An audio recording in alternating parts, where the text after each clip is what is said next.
Good morning students. आज हम बात करेंगे हिस्ट्री के chapter number first, the French revolution. French revolution means a revolution took place in the French. ठीक है, फ्रेंच के अंदर एक रिवोल्यूशन हुआ था।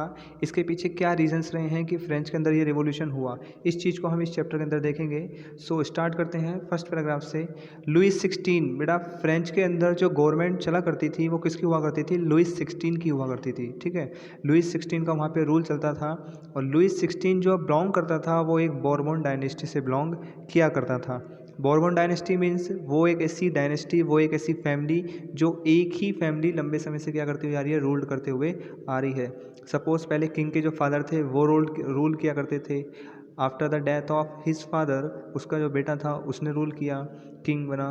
किंग की डेथ होने के बाद उसकी जो नेक्स्ट जनरेशन थी, नेक्स्ट प्रोजेनी थी, उन्होंने रूल करना स्टार्ट किया। इस तरीके की डायनेस्टी को या इस तरीके की फैमिली को हम क्या बोलते हैं? बोर्बन डायनेस्टी या बोर्बन फैमिली बोलते हैं। तो बेटा लुइस 16 जो था वो 1774 के अंदर फ्रांस का क्या बना था? राजा बना था। एक ऑस्ट्रियन प्रिंसेस थी जिसका नाम था मैरी एंटोनिटी, ये इसकी क्या बनी? इससे लुइस 16 की शादी हुई थी। Means Mary Antoinette was the wife of Louis 16। अब नेक्स्ट आ गई कि जो गवर्नमेंट थी, the government was facing financial crisis due to the following reasons.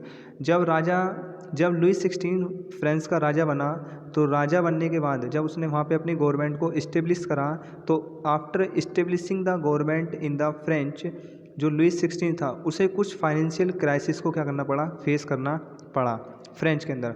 अब मेन चीज़ ये है कि फ्रेंच के अंदर जो फाइनेंशियल क्राइसिस आया था, इस फाइनेंशियल क्राइसिस के पीछे क्या क्या रीजंस रहे हैं। सबसे पहला जो रीज़न आता है बेटा वो आता है क्या? कि जो French wasted a lot of money to fight long wars with Britain. सबसे ज़्यादा फ्रांस ने अपने यहाँ की जो ट्रेजर खजाना था या अपने यहाँ का जो पैसा था वो सबसे ज़्यादा वेस्ट करा था किसके साथ? ब्रिटेन के साथ, एक लंबे समय तक युद्ध करने के दौरान। ठीक है, ब्रिटेन से फ्रांस का युद्ध होता रहता था, फाइट होती रहती थी, वार्स होते थे, जिस दौरान फ्रांस ने बहुत ज़्यादा पैसा था, जो ट्रेजर था, वो क्या कर दिया था? वेस्ट किया था। And the other neighbouring countries, और भी कुछ नेबरिंग कंट्रीज़ रही हैं जिन कंट्रीज़ के अंदर फ्रांस ने अपने पैसे को, अपने ट्रेजर को क्या करा है? वेस्ट किया है। एक रीज़न तो ये रहा है कि फ्रांस के अंदर क्या आया था? फाइनेंशियल क्राइसिस आया था। नेक्स्ट हम बात करते हैं second, the government spend a lot of money to maintain the king's court at Versailles. ये वर्साइल क्या है? Palace of Versailles. ये राजा का क्या है? पैलेस है, महल है। तो जो वहाँ की गवर्नमेंट थी वो बहुत ज़्यादा पैसा उस पैलेस को मेंटेन करने के लिए भी क्या करती थी? इन्वेस्ट किया करती थी, जिसकी वजह से फाइनेंशियल क्राइसिस का रीज़न ये भी रहा है। थर्ड पॉइंट क्या है? थर्ड पॉइंट हमारा कहता है कि Louis 16 helped American colonies in their struggle for freedom from Britain. बेटा अमेरिका की 13 कॉलोनीज ऐसी थी जिसके ऊपर किसका कंट्रोल था? ब्रिटेन का कंट्रोल था। और अमेरिका जो था वो ब्रिटेन से अपनी कॉलोनीज़ को क्या कराना चाहता था? इंडिपेंडेंट कराना चाहता था। तो उसमें भी लुइस 16 ने अमेरिका की क्या की थी? मदद की थी, हेल्प की थी। किससे? ब्रिटेन से अमेरिका की कॉलोनीज़ को फ्रीडम दिलाने में। ठीक है, इसी वजह से Britain was a traditional enemy of France. ठीक है, और इसी वजह से क्या है कि ब्रिटेन जो है वो हमेशा से ही फ्रांस का ट्रेडिशनल क्या रहा है? एनिमी रहा है। क्यों रहा है? क्योंकि लुइस 16 जो कहाँ का राजा था?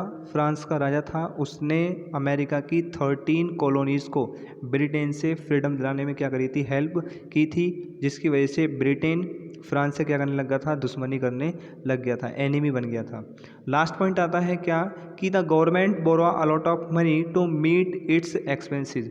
अब वहाँ की जो गवर्नमेंट थी, फ्रांस की जो गवर्नमेंट थी, उसने अपने किंगडम की रिक्वायरमेंट को पूरा करने के लिए और दूसरी जगह से पैसा उधार ले लिया था, बोरो कर लिया था। ठीक है, बहुत ज़्यादा पैसा अलग इंटरेस्ट पे बोरो कर लिया था, और huge amount had to be paid as a interest, और उस पैसे पे बहुत ज़्यादा टैक्स पे करना पड़ता था। ठीक है, ये सारे 4 पॉइंट्स हैं, ये सारे रीजंस हैं जिसकी वजह से फ्रेंच के अंदर क्या हुआ था? फाइनेंशियल क्राइसिस आया था।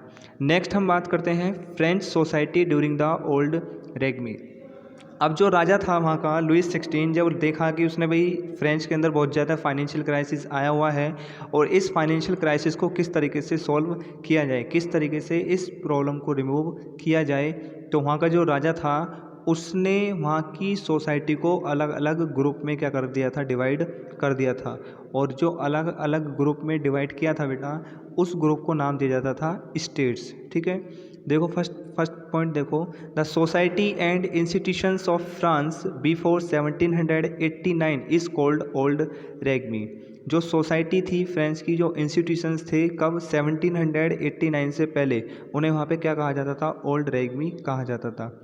लेकिन the French society was divided into 3 social classes और 3 स्टेट। लेकिन 1789 के बाद ये पहले फ्रेंच सोसाइटी को during the 18th century French society को 3 ग्रुप्स क्लासेस में या फिर 3 स्टेट्स में क्या करा गया, डिवाइड करा गया था, जिनको नाम दिया गया था फर्स्ट स्टेट, सेकंड स्टेट और थर्ड स्टेट। फर्स्ट स्टेट को जो नाम दिया गया था उसका नाम था, उसमें क्लर्जी कहते थे। सेकंड स्टेट को क्या बोलते थे, नोबल्स या नोबिलिटी बोलते थे। और थर्ड स्टेट थी। ठीक है, तो हम पहले देखते हैं फर्स्ट स्टेट, जिसके अंदर कौन आते थे, clergy. It consist of priest और officials of the Roman Catholic church. जो फ्रेंच की रोमन कैथोलिक चर्च थी उसके अंदर जो प्रिस्ट थे, पुजारी थे, वो लोग किसके अंदर आते थे, क्लर्जी स्टेट के अंदर आते थे। The clergy enjoy many privileges. जो क्लर्जी के अंदर जो लोग आया करते थे, जो प्रिस्ट थे, जो ऑफिशियल लोग थे वहाँ के, उन्हें बहुत सारे प्रिविलेजेस राजा के द्वारा दिए जाते थे। प्रिविलेजेस मतलब राजा के द्वारा बहुत सारी फैसिलिटीज़ उन लोगों को दी जाती थी। दे वर एग्जेम्प्टेड फ्रॉम टैक्सेशन।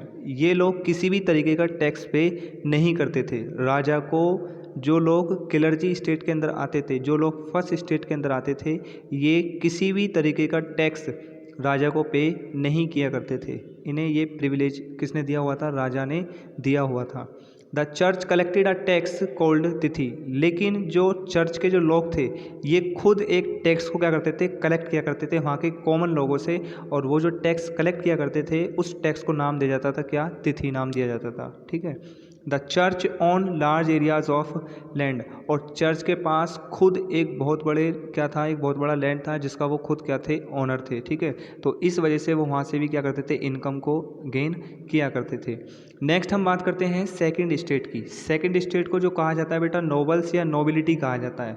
और इस स्टेट के अंदर जो लोग थे वो भी बहुत सारे प्रिविलेजेस को क्या करते थे, एंजॉय किया करते थे। और ये प्रिविलेजेस भी किसके द्वारा दिए हुए थे, राजा के द्वारा ही दिए हुए थे लोगों को जो लोग किसके अंदर आते थे, सेकंड स्टेट के अंदर आते थे। दे वर एग्जेम्प्टेड फ्रॉम टैक्सेशन। जैसे फर्स्ट स्टेट के लोग टैक्स नहीं दिया करते थे, वैसे ही सेकंड स्टेट के लोग भी किसी भी तरीके का टैक्स नहीं दिया करते थे। They could collect feudal dues from the peasants. ये क्या करते थे, ये खुद वहाँ के फ्रेंच के जो लोग थे उनसे फ्यूडल्स को क्या करते थे, कलेक्ट किया करते थे। वहाँ के जो पीजेंट्स थे, वहाँ के जो किसान लोग थे, उनसे अलग अलग तरीके का टैक्स वसूला करते थे। एक टैक्स उन्हीं में से है जिसका नाम है फ्यूडल टैक्स। फ्यूडल टैक्स क्या होता है, feudal tax is the tax in which the peasant give their 1/3 part of a total production of their crop.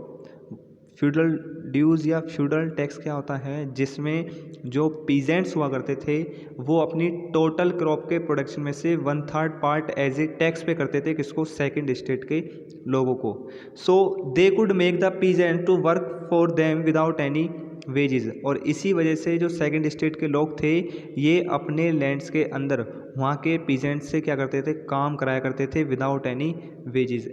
उन्हें कोई भी वेजेस नहीं दिया जाता था, उन्हें कोई भी वेतन नहीं दिया जाता था, उन्हें कोई भी पैसा नहीं दिया जाता था काम करने का। वो एज ए टैक्स के रूप में उनसे क्या कराते थे, काम कराते थे। So they own large areas of land. और सेकंड स्टेट के अंदर जो लोग थे उनके पास भी खुद का अपना बहुत बड़ा क्या था, लैंड था। अब नेक्स्ट बात आती है बेटा थर्ड स्टेट की। जो थर्ड स्टेट है, इस थर्ड स्टेट को भी आगे और 3 पार्ट में क्या करा गया है, डिवाइड किया गया है। ठीक है, अब कौन कौन से पार्ट हैं वो, ये 3 पार्ट्स हमारे हैं जो अलग अलग पार्ट्स में क्या करेंगे, इनको डिवाइड किया गया है। पहला आता है बिग बिजनेसमैन। पहली स्टेट मतलब थर्ड स्टेट को 3 पार्ट्स के अंदर क्या करा गया है, डिवाइड किया गया है। पहली स्टेट आती है जिसके अंदर किसको इंक्लूड किया गया था, जो बड़े बड़े बिजनेसमैन थे, मर्चेंट लोग थे, लॉयर्स थे एंड कोर्ट ऑफिशियल्स थे। दे वर रिच एंड एजुकेटेड। इसके अंदर जो लोग थे ये सब कैसे थे, पढ़े लिखे थे, एजुकेटेड थे। दूसरे में कौन आते हैं, पीजेंट्स एंड आर्टिशियंस लोग आया करते थे। दूसरी स्टेट में पीजेंट्स एंड आर्टिशियंस आया करते थे। और थर्ड स्टेट में कौन आता था, जो वहाँ के स्मॉल पीजेंट्स थे, लैंडलेस लेबर्स थी, और जो वहाँ के सर्वेंट्स थे, वो हमारी थर्ड स्टेट के अंदर आया करते थे। ठीक है, नेक्स्ट आगे हम बात करते हैं। Third state had to pay a direct tax third state had to pay a direct tax called taille. जो थर्ड स्टेट के लोग थे, देखो फर्स्ट स्टेट के लोग भी किसी भी तरीके का टैक्स पे नहीं करते थे, सेकंड क्लास के जो लोग थे वो भी किसी भी तरीके का टैक्स पे नहीं किया करते थे, लेकिन जो थर्ड स्टेट के लोग हैं उनको क्या करना पड़ता था, डायरेक्ट टैक्स पे करना पड़ता था। और जो डायरेक्ट टैक्स को वो पे करते थे उसको क्या कहा जाता था, टेल कहा जाता था। और कुछ इनडायरेक्ट टैक्सेस भी थे जो थर्ड स्टेट के लोग डायरेक्ट इनडायरेक्ट तरीके से किंग को क्या करते थे, पे किया करते थे। नेक्स्ट आगे बात करते हैं, peasants constituted 90% of the population. Third state के अंदर ज़्यादातर जो पॉपुलेशन थी वो किससे बिलोंग करते थे, बेसिकली कौन थे, पीजेंट्स लोग थे। ठीक है, but most of them had small PCs of land, लेकिन उनमें से कुछ पीजेंट्स ऐसे भी थे जिनके पास अपना खुद का क्या था, छोटा सा लैंड का पीस था। वरना ज़्यादातर जो लैंड के ओनर हैं, ज़्यादातर जो लैंड अवेलेबल रहा है वो कौन कौन से ग्रुप में रहा है, एक तो फर्स्ट स्टेट के लोगों के साथ, और जो सेकंड स्टेट के अंदर लोग आते हैं उनके पास सबसे ज़्यादा क्या थी, ज़मीन थी। थर्ड स्टेट के अंदर जो लोग थे उनके पास ज़्यादा ज़मीन अपनी नहीं थी, ना ही वो अपने उसमें खेती कर सकते थे क्योंकि उनके पास ज़मीन ही नहीं थी, अवेलेबल ही नहीं थी। ठीक है, ये सब चीज़ें थी। तो बेटा उसके बाद एक सब्सटेंस क्राइसिस आया वहाँ पे। सब्सटेंस क्राइसिस क्या, कि एक ऐसी सिचुएशन आई जिसमें जो वहाँ के लोग थे वो क्या फेस करने लगे, वहाँ पे शॉर्टेज ऑफ फूड को फेस करने लगे। लाइफ को सरवाइव करने के लिए जो बेसिक नेसेसिटीज़ हैं, जो बेसिक नेसेसरी चीज़ें हैं, उन सारी चीज़ों को वहाँ पे लोग क्या करने लगे, फेस करने लगे during the ruling system of the Louis 16। देखो सब्सटेंस क्राइसिस को देखिए आप एक बार। Substance crisis is a situation in which the people face shortage of food and other basic necessities of life. Substance crisis वो एक ऐसी सिचुएशन है जिसके अंदर लोग सबसे ज़्यादा किस चीज़ को फेस कर रहे थे, shortage of food and other basic necessities of life को सर्वाइव करने के लिए जो अदर बेसिक नेसेसिटीज़ हैं, ज़रूरतमंद चीज़ें हैं, उन सब की वहाँ पे क्या हो गई थी, कमी हो गई थी। और उस दौरान वहाँ की जो बेटा पॉपुलेशन थी वो भी क्या होती जा रही थी, इंक्रीज़ होती जा रही थी। Increase in population resulted in an increase in the demand for food grains in France. अब फ्रांस के अंदर जितनी ज़्यादा पॉपुलेशन बढ़ती जा रही थी उतनी ही ज़्यादा वहाँ पे फूड की जो डिमांड थी वो भी क्या होती जा रही थी, इंक्रीज़ होती जा रही थी। So production of food grains did not increase much. अब पॉपुलेशन तो इंक्रीज़ हो रही थी लेकिन फूड का जो प्रोडक्शन था वो उतनी तेज़ी से इंक्रीज़ नहीं हो पा रहा था, जिससे लोगों की ज़रूरतें पूरी नहीं हो पा रही थी। सो ब्रेड प्राइस इंक्रीज़। अब वहाँ पे जो ब्रेड के प्राइस थे, लोग जो अपना थोड़ा बहुत खाने के लिए ब्रेड लाते थे, उनके प्राइसेस भी क्या हो चुके थे, वहाँ पे इंक्रीज़ हो चुके थे। और most of the people were workers who earn low wages. और वहाँ पे ज़्यादातर जो लोग थे वो किस क्लास के थे, वर्कर्स क्लास के थे, जो हु अर्न लो वेजेस, जिनको बहुत ही कम किया जाता था, वेतन दिया जाता था, जो ब्रेड को भी अफोर्ड नहीं कर पा रहे थे। So their life became miserable. उनकी जो लाइफ थी वो बहुत ही क्या हो चुकी थी, माइजरेबल बन चुकी थी। माइजरेबल मीन्स उनकी जो लाइफ थी वो बहुत ही क्या हो चुकी थी, वर्स्ट हो चुकी थी। वो इस कैपेबल भी नहीं थे कि वो एक टाइम का खाना अपने आप खुद क्या कर सकें, गेन कर सकें, खुद अर्न कर सकें। सो उसी समय क्या हुआ बेटा, उनकी जो क्रॉप थी वो भी फेलियर हो गई थी, फेल्ड हो गई थी। Crop failure resulted in large scale starvation and death. और उसी पीरियड के दौरान एक ऐसा अकाल लोगों पे आके पड़ा, किसानों पे आके पड़ा, कि उन्होंने अपने जीवन को यापन करने के लिए, अपने जीवन को अर्न करने के लिए जो क्रॉप लगाई हुई थी वो भी उनकी क्या हो गई थी, फेल्ड हो गई थी। और क्रॉप फेल्ड होने की वजह से वहाँ पे एक ऐसी कंडीशन आ गई, स्टारवेशन कंडीशन आ गई। स्टारवेशन मतलब भूखमरी आ गई, जिससे लोग भूखे क्या होने लगे, मरने लगे। ये था सब्सटेंस क्राइसिस। नेक्स्ट हम बात करते हैं आगे मिडिल क्लास। अब यहाँ पे एक मिडिल क्लास क्या हुई, जनरेट हुई। A new social group called middle class emerge in France during the 18th century. 18th century के दौरान एक मिडिल क्लास वहाँ पे इमर्ज हुई फ्रांस के अंदर, ठीक है। और this group consist of merchant. अब ये जो मिडिल क्लास थी, इसके अंदर ये जो मिडिल क्लास ग्रुप था, इसके अंदर कौन कौन लोग आते थे, मर्चेंट्स आया करते थे, इंडस्ट्रियलिस्ट आया करते थे, लॉयर्स हो गए एंड गवर्नमेंट ऑफिशियल्स हो गए, ये सारे लोग मिडिल क्लास के अंदर आया करते थे। और ये जो लोग हुआ करते थे दे वर रिच एंड एजुकेटेड, ये लोग पढ़े लिखे हुआ करते थे, अमीर हुआ करते थे।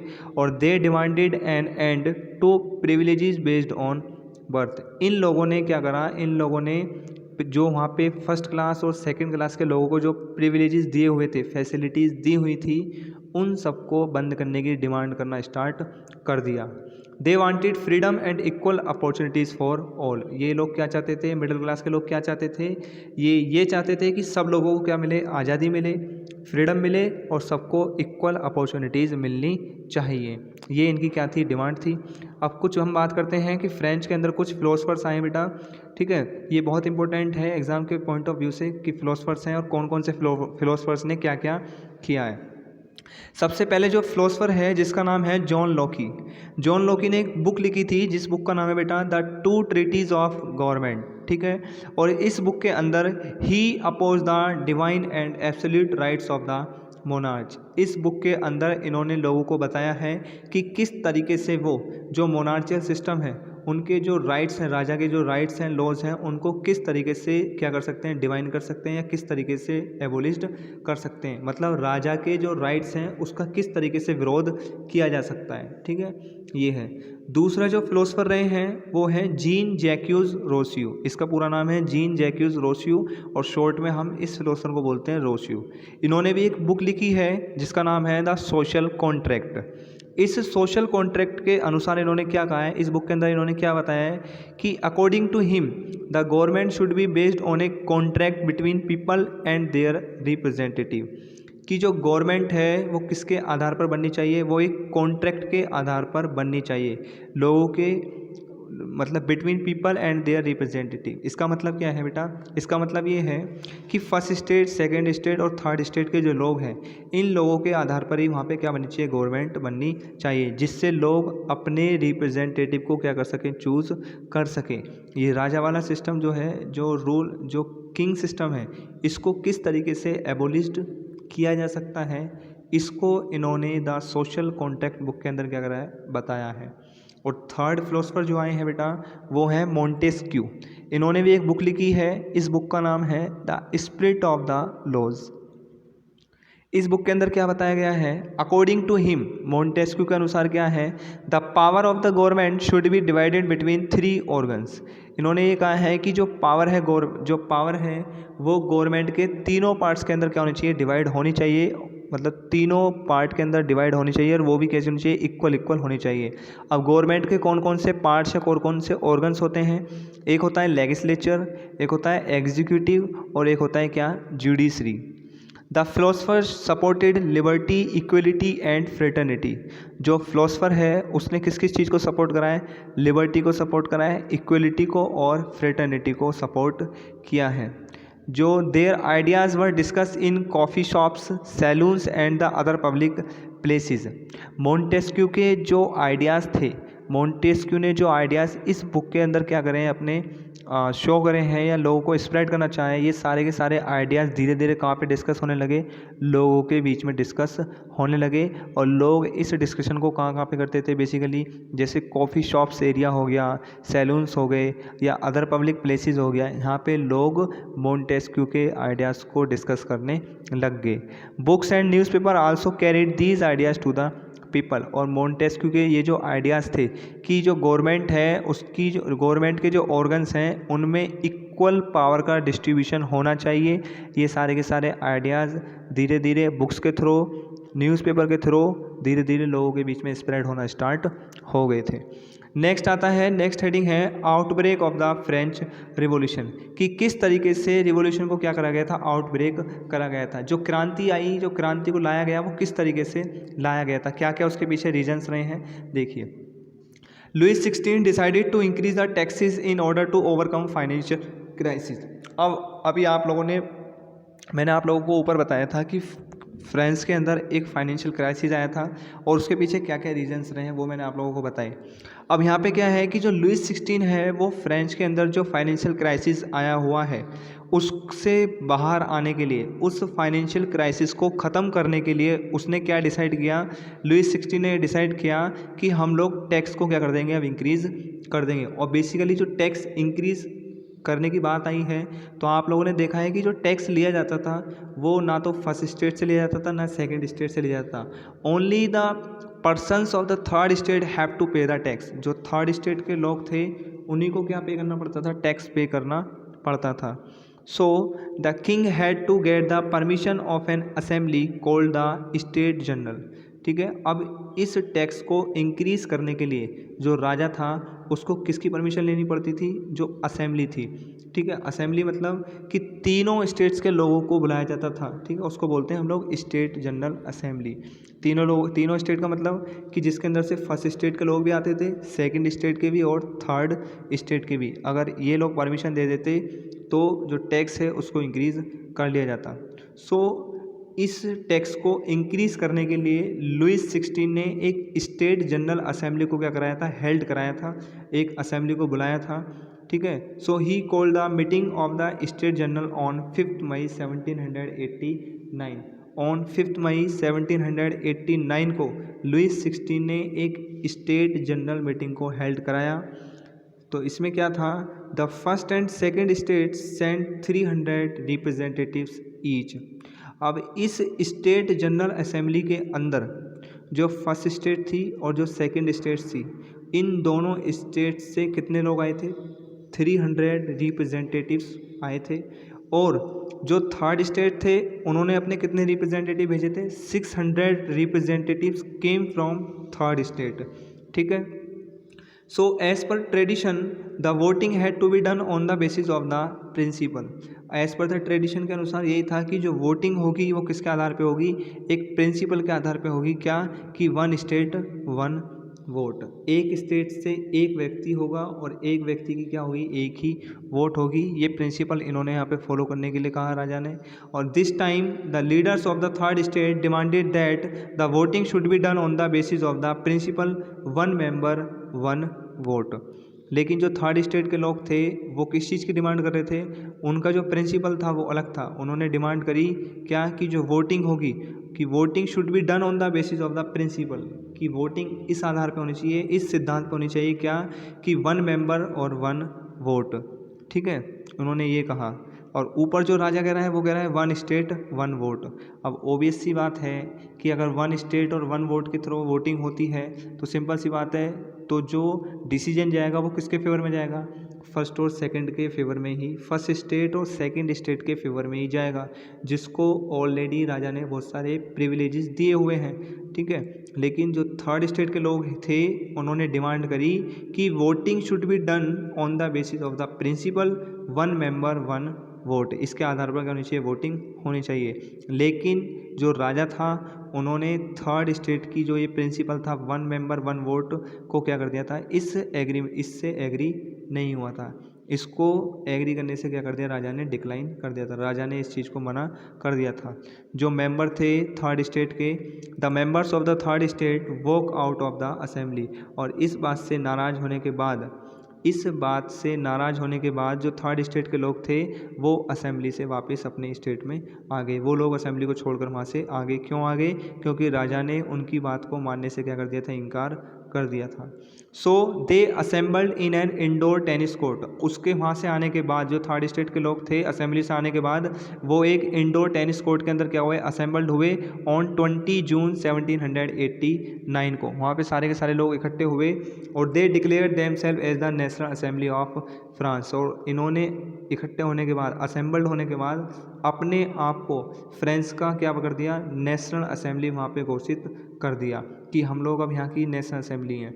दे decided to draft a new constitution which would limit the powers of the king. और इन्होंने फैसला लिया, थर्ड स्टेट के लोगों ने ये फैसला लिया कि हम लोग एक ऐसे कॉन्स्टिट्यूशन को ड्राफ्ट करेंगे जिसके अंदर राजा की जो पावर्स हैं वो सारी की सारी किस में होंगी, अब लिमिट में होंगी। ठीक है, ये है। अब और दो फिलोसफर रहे हैं जिसका नाम है मिराबियो और एक है एबिसीज। बेटा ये मिराबियो जो और एबिसीज हैं ये बेसिकली हमारे फर्स्ट और सेकंड स्टेट से क्या करते हैं, बिलोंग करते थे। लेकिन ये लोग किसको सपोर्ट कर रहे थे, ये दोनों की दोनों फिलोसफर्स किसको सपोर्ट कर रहे थे, ये थर्ड स्टेट के लोगों को क्या कर रहे थे, सपोर्ट कर रहे थे। सबसे पहले हम बात करते हैं मिराबियो की। Mirabeau he was the leader of the third state, ये थर्ड स्टेट का लीडर था और he was born in a noble family, means कि ये सेकंड स्टेट से क्या करता था, बिलोंग करता था। But he decided to work for the betterment of a ordinary people, लेकिन इन्होंने ये डिसाइड करा, इसने ये निर्णय लिया कि ये जो काम करेगा वो ऑर्डिनरी पीपल के लिए क्या करेगा, काम करेगा, जिनसे उनकी लाइफ भी क्या हो सके, बेटर हो सके। So he published a journal and gave powerful speeches, इसने एक जर्नल को क्या करा, पब्लिश करा, और ये लोगों के हित के लिए, थर्ड स्टेट के लोगों के हित के लिए अलग अलग तरीके के जर्नल्स को पब्लिश करने लगा और लोगों को स्पीचेस के थ्रू क्या करने लगा, अवेयर करने लगा। दूसरा जो फिलोसफर आता है वो आता है एबिसीज। जो एबिसीज है he was the leader of the third state, ये भी थर्ड स्टेट का क्या था, लीडर था। और बेटा ही वॉज ए प्रीस्ट, ये प्रीस्ट था। और आप लोगों को पता है कि जो प्रीस्ट थे वो किस कैटेगरी से, वो किस स्टेट से बिलोंग करते थे, वो फर्स्ट स्टेट से क्या करते थे, बिलोंग किया करते थे। So he was a priest but decided to work for the betterment of ordinary people, लेकिन इसने भी ये डिसाइड करा कि ये जो काम करेंगे ये किसके लिए, ऑर्डिनरी पीपल के बेटरमेंट के लिए काम करेंगे। So he wrote a pamphlet called what is the third state, इन्होंने एक पैम्पलेट लिखा था और उस पैम्पलेट का नाम था कि what is the third state, कि थर्ड स्टेट क्या है, थर्ड स्टेट के लोगों को क्या करना है, या थर्ड स्टेट के लोगों के साथ क्या हो रहा है, इन सब चीज़ों को एबीसीज ने क्या करा था, लोगों को अवेयर किया था। थर्ड स्टेट के लोगों को एबीसीज ने अपने पंपलेट के द्वारा क्या करा था, अवेयर किया था। अब उसी दौरान जब ये सब कुछ चल रहा था कि लोग एक तो वैसे ही वहाँ पे क्राइसिस को क्या कर रहे थे, फेस कर रहे थे, उसी दौरान विंटर का टाइम था, एक तो ये अलग टास्क हो गया। अब दूसरी टास्क क्या है कि वहाँ पे सिवियर विंटर, बहुत कड़ाके की ठंड पड़ रही थी, और कड़ाके की ठंड पड़ने की वजह से जो किसानों की जो क्रॉप थी वो क्या हो चुकी थी, फेल्ड हो चुकी थी। किसानों की जो क्रॉप थी वो फेल्ड हो गई थी और bread became scarce and its price increase. अब ब्रेड की जो सप्लाई थी वो सप्लाई भी क्या थी, कम थी, और सप्लाई कम होने की वजह से जो ब्रेड के भी जो प्राइसेस थे वो वहाँ पे क्या हो चुके थे, इंक्रीज हो चुके थे। द बेकर्स होर्डेड ब्रेड, जो वहाँ के बेकर्स थे वो ब्रेड को क्या करते थे, वहाँ पे होर्डेड करते थे, मतलब वो ही बनाते थे। The people became angry and attack the shop, और इसी वजह से लोगों के अंदर क्या आ गया, गुस्सा आ गया, लोगों को गुस्सा आ गया, एंगर हो गए, और एंगर की वजह से लोगों ने किस पर अटैक कर दिया, जो बेकर्स की शॉप थी उन पे अटैक कर दिया। और उसी दौरान ऑन 14 जुलाई 1789 को the king order the troops to enter into the city of Paris, और जो फ्रांस का राजा था लुइस 16, उसने 14 जुलाई 1789 को एक ऑर्डर दिया अपने ट्रूप्स को, ट्रूप्स मतलब अपने नौजवानों को, कि वो लोग पेरिस सिटी में क्या करें, एंटर करें। और एक ऐसी अफवाह, a rumour spread that the king would soon order the troops to fire at the people, और लोगों के बीच में एक ऐसी अफवाह फैल गई, एक ऐसी र्यूमर फैली कि उनको ये पता लगा कि राजा जो है वो अपने ट्रूप्स को ये कमांड देने वाला है, ये ऑर्डर देने वाला है कि लोगों पे क्या करी जाए, फायरिंग कर दी जाए। सो thousands of men and women assemble in front of the town hall and form a people's army, और इसी र्यूमर्स की वजह से जो वहाँ पे thousands of men और women एक साथ क्या हुए, असेंबल्ड हुए, किसके सामने, टाउन हॉल के सामने असेंबल्ड हुए, और वहाँ पे असेंबल्ड होने के बाद एक अपनी खुद की क्या बना ली, लोगों ने आर्मी बना ली। अब the attack government offices and collected weapons, तो इन्होंने क्या करा, लोगों ने गवर्नमेंट के ऑफिस पे अटैक करना स्टार्ट कर दिया, और जितने भी वेपन्स थे उन सबको क्या कर लिया, लोगों ने कलेक्ट कर लिया। Some of them march toward the eastern part of the city, उनमें से कुछ लोग किधर की साइड, सिटी का जो ईस्टर्न पार्ट था उधर की साइड मूव करे, and attack the Bastille prison, और जो बेस्टाइल प्रिजन था, बेस्टाइल प्रिजन क्या है ये, बेस्टाइल प्रिजन वो एक ऐसी जेल है जहाँ पे राजा जिसको भी दंड देता था उन सारे कैदियों को या उन सारे क्रिमिनल को इस बेस्टाइल प्रिजन के अंदर ले जाकर कैद कर दिया जाता था। तो लोगों ने क्या करा, लोगों ने इस बेस्टाइल प्रिजन पे अटैक करा, और अटैक करने के बाद जितने भी प्रिजनर्स थे, जितने भी कैदियाँ थे, जितने भी क्रिमिनल्स थे, जो भी थे, जो राजा ने कैद किए हुए थे, उन सबको वहाँ से क्या कराया था, रिलीज़ करा दिया था। The commanders of the prison was killed, और जो कमांडर्स थे, जो गार्ड थे, जो सिपाही थे, जो बेस्टाइल प्रिजन के बाहर रहते थे, उन सबको लोगों ने मार दिया था। द प्रिजनर्स वर रिलीज, जो कैदी थे, जो क्रिमिनल्स थे, उन को सबको लोगों ने आज़ाद कराया।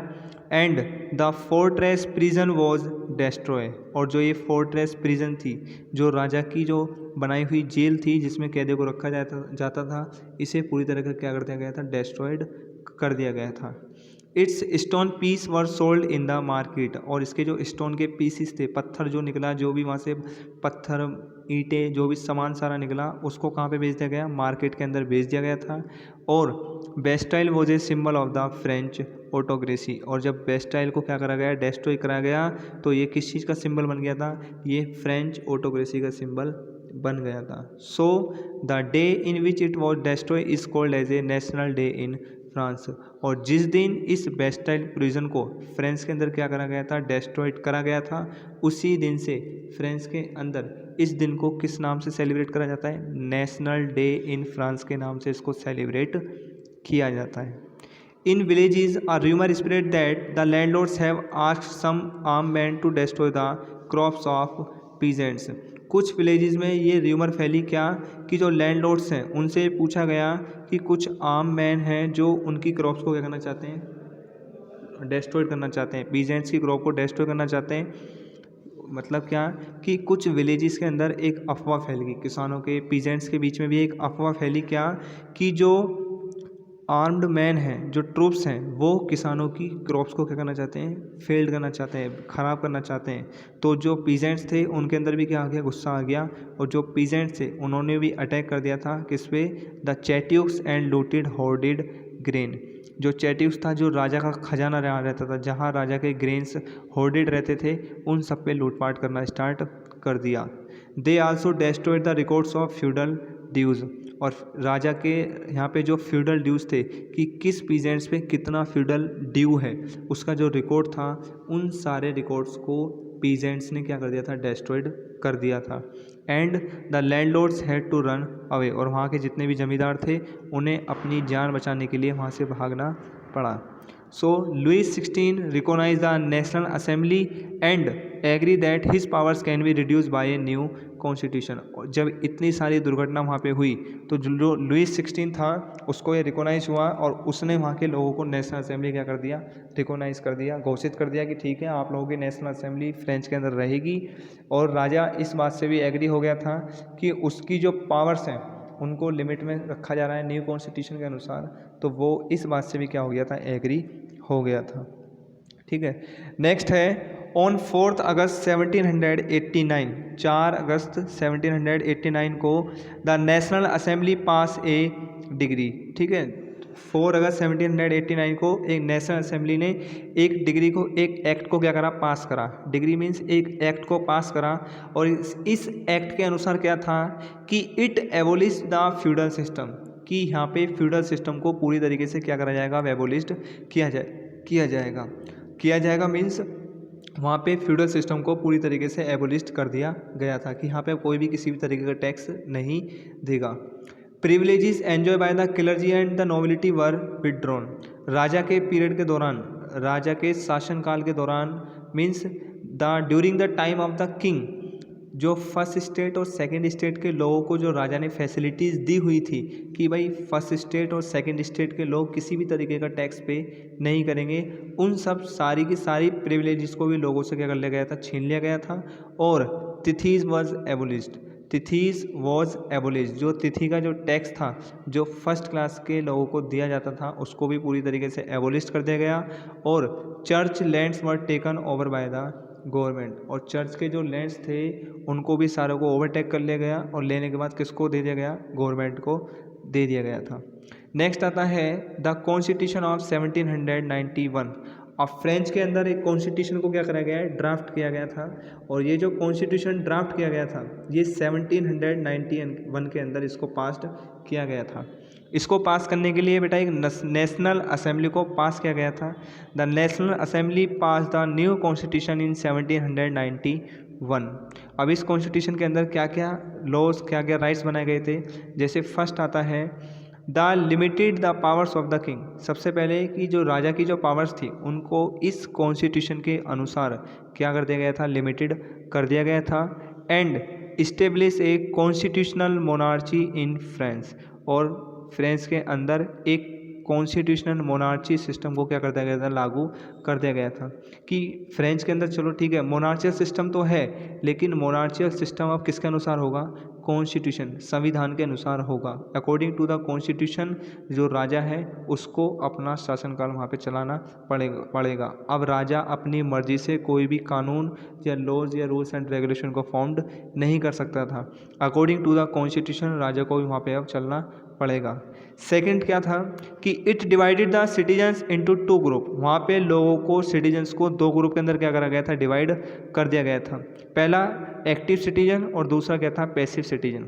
एक्टिव और पैसिव क्या है कि man above 21 years of age, वो ऐसा व्यक्ति जिसकी उम्र कितनी है, 21 साल से ज़्यादा है। Who paid a tax equal to 3 days wages of a worker.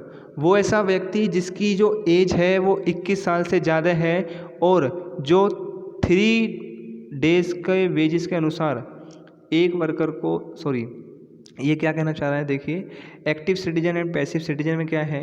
Active citizen में मतलब वो ऐसा व्यक्ति जिसकी जो उम्र है वो 21 साल से ज़्यादा है और वो ऐसा व्यक्ति who paid a tax equal to 3 days wages of a worker. वो ऐसा व्यक्ति जो 3 दिन का वेज, एक वर्कर का जो 3 days का वेज हो सकता है उसको अगर पे कर सकता है, only then he called the active citizen. उसी को एक्टिव सिटीजन की क्या दी गई थी, नागरिकता दी गई थी। वही व्यक्ति क्या दे सकता था, वोट दे सकता था। ठीक है, दोबारा समझ लीजिए इस चीज़ को, क्या कि वो ऐसा व्यक्ति जिसकी उम्र कितनी थी, 21 साल से ज़्यादा थी। ठीक है, और दूसरा पॉइंट क्या कि 21 साल के साथ साथ इसमें एक और कंडीशन थी क्या कि वो ऐसा व्यक्ति जो 3 days का जो वेजेस है, 3 days का जो वेजेस है एक वर्कर का, अगर वो उसको पे करने में सक्सेसफुल है, कैपेबल है, only then he can eligible to cast the vote. तभी वो क्या डाल सकता था, वहाँ की असेंबली के अंदर वोट डाल सकता था। The other man and women were called passive citizens. और इसके अलावा जो लोग हुआ करते थे वहाँ पे उनको क्या कहा जाता था, पैसिव सिटीजन्स कहा जाता था। So only active citizens had the right to vote. तो एक्टिव सिटीजन्स के पास ही अधिकार हुआ करता था कि वो लोग ही क्या डाल सकते हैं, वोट डाल सकते हैं। और एक्टिव सिटीजन के अंदर होने के लिए जो 2 कंडीशंस हैं वो क्या क्या है। पहली कंडीशन यही है कि जो आदमी की, मैन की जो एज होनी चाहिए वो अबव 21 ईयर्स होनी चाहिए। और दूसरी कंडीशन ये है कि he is eligible to paid a tax equal to 3 days wages of a worker. कि ये इतना एलिजिबल होना चाहिए कि एक वर्कर का जो 3 days का जो वेजेस है, ठीक है, उसको क्या कर सके, पे कर सके। एक एग्जांपल के तौर पे मैं आपको समझाता हूँ। सपोज़ करो एक वर्कर है, एक वर्कर का एक डे का जो वेजेस है वो 20 रुपीज़ है, तो 3 days का कितना हो गया, 60 रुपीज़ हो गया।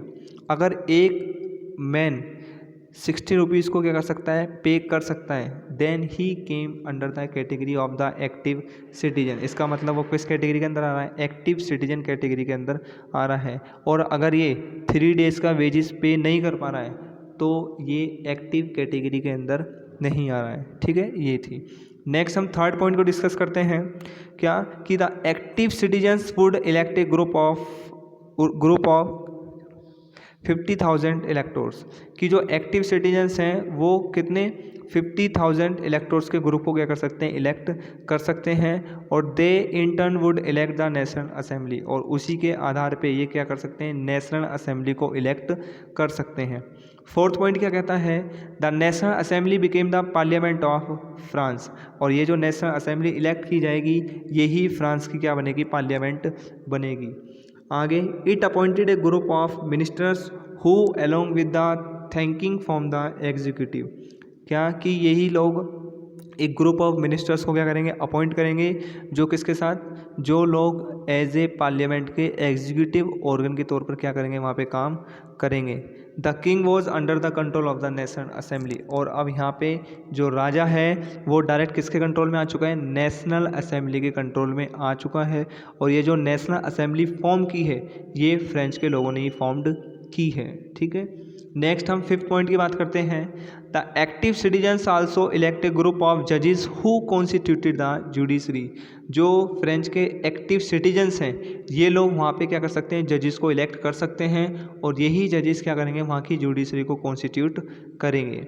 6th पॉइंट क्या लिखा गया कॉन्स्टिट्यूशन में कि the constitution started with A declaration of rights of man and citizen.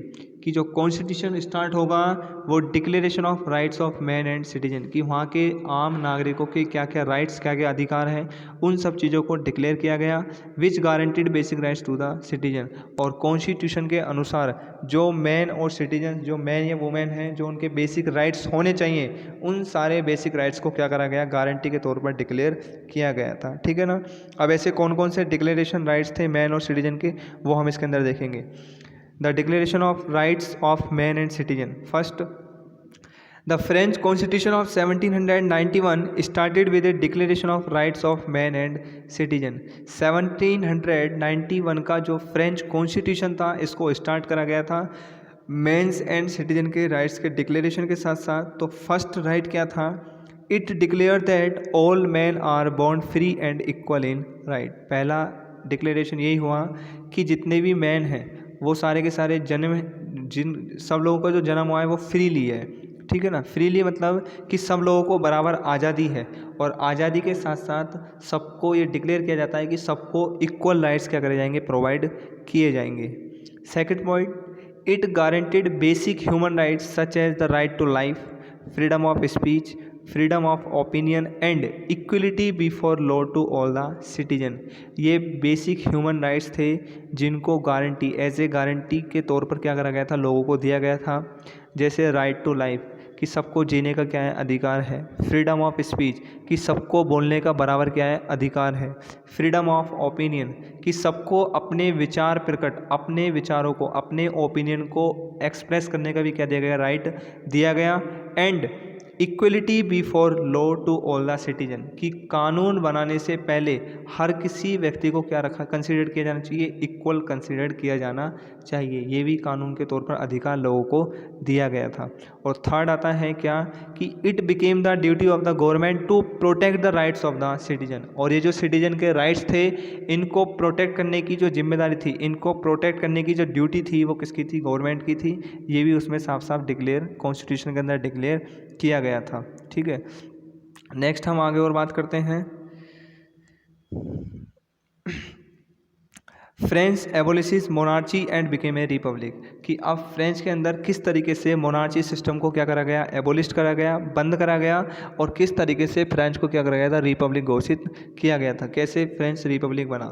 Louis 16 wanted to reestablish absolute monarchy. अब जो लुइस 16 था वो दोबारा से फ्रेंच के अंदर क्या चाहता था, वो दोबारा से मोनार्चियल सिस्टम को वहाँ पे रीस्टेब्लिश करना चाहता था।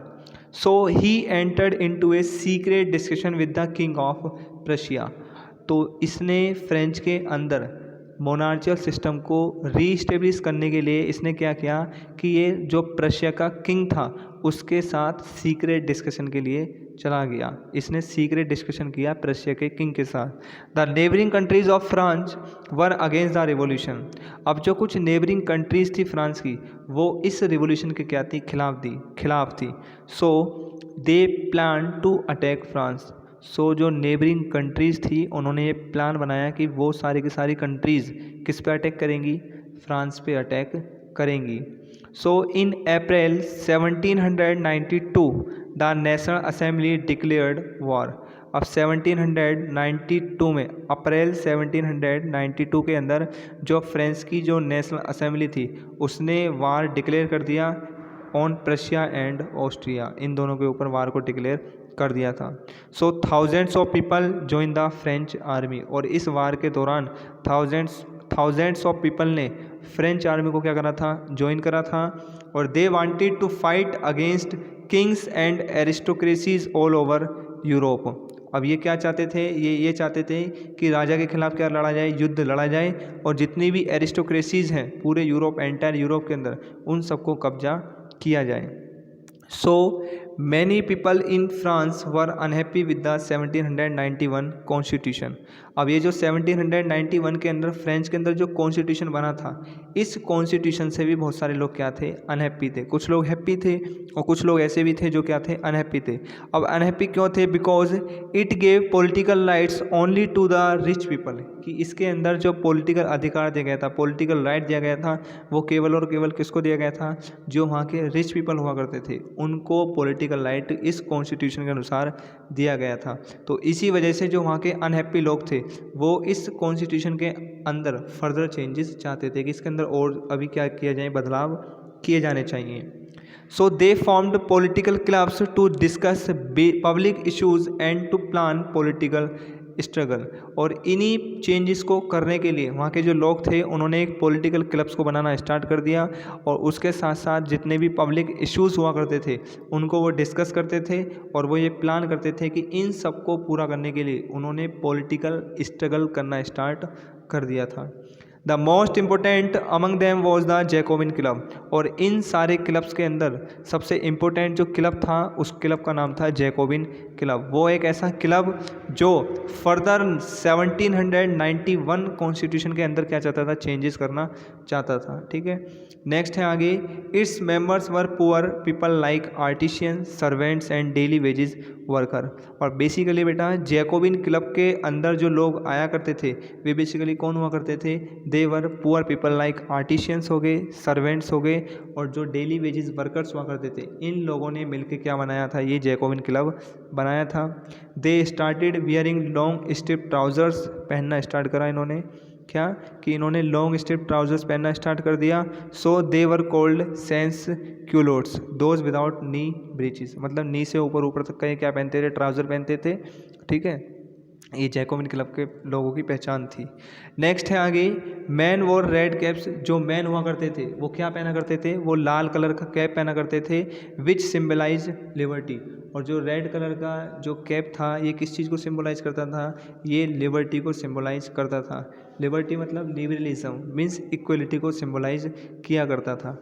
The leader of the Jacobin was Maximilien Robespierre. और इस जैकोबिन क्लब का जो लीडर था, उस लीडर का नाम क्या था, मैक्सिमिलियन रॉबिस्फियर इस जैकोबिन क्लब का लीडर था।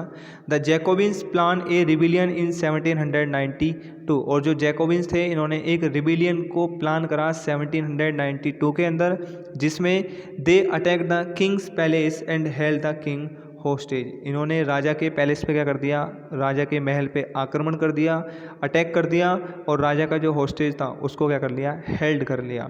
So the national assembly order the imprisonment of the royal family. और जो नेशनल असेंबली थी, उन्होंने ये ऑर्डर करा कि जितने भी ये रॉयल फैमिलीज़ हैं, इन सबको क्या करा जाए, कैदी बना लिया जाए, बंदी बना लिया। इलेक्शंस वर हेल्ड, वहाँ पे इलेक्शंस को हेल्ड कराया गया। और all man above 21 years got the right to vote. और फ्रेंच के अंदर जितने भी 21 साल से ज़्यादा के जो उम्र के जो लोग थे, उन सबको ये अधिकार दिया गया कि वो इस इलेक्शन के अंदर क्या कर सकते हैं, वोट डाल सकते हैं। So the Jacobins got majority in the new assembly. और इस तरीके से जैकोबिन्स क्लब्स के जो लोग थे, उनको भी इस न्यू असेंबली के अंदर क्या दी गई, मेजॉरिटी दी गई कि आप लोग भी अपने इंटरेस्ट के अनुसार न्यू असेंबली के अंदर क्या हो सकते हैं, इन्वॉल्व हो सकते हैं। और जिसको नाम दिया गया था क्या, which was called the convention, जिसको क्या नाम दिया गया था, कन्वेंशन नाम दिया गया था। ऑन 21 सितंबर 1792 को मोनार्ची वॉज एबोलिश्ड। मोनार्चियल सिस्टम को पूरी तरीके से फ्रांस के अंदर एबोलिस्ट कर दिया गया था और फ्रांस क्या हो गया था, रिपब्लिक हो गया था। और जो लुइस 16 है, लुइस 16 वॉज एग्जीक्यूटेड ऑन 21 जनवरी 1793। और लुइस 16 को फ्रांस के अंदर से 21 जनवरी 1793 को फ्रांस से क्या कर दिया गया था, निकाल दिया गया था। इससे आगे बेटा हम नेक्स्ट लेक्चर के अंदर क्या करेंगे, डिस्कस करेंगे। ठीक है, थैंक यू।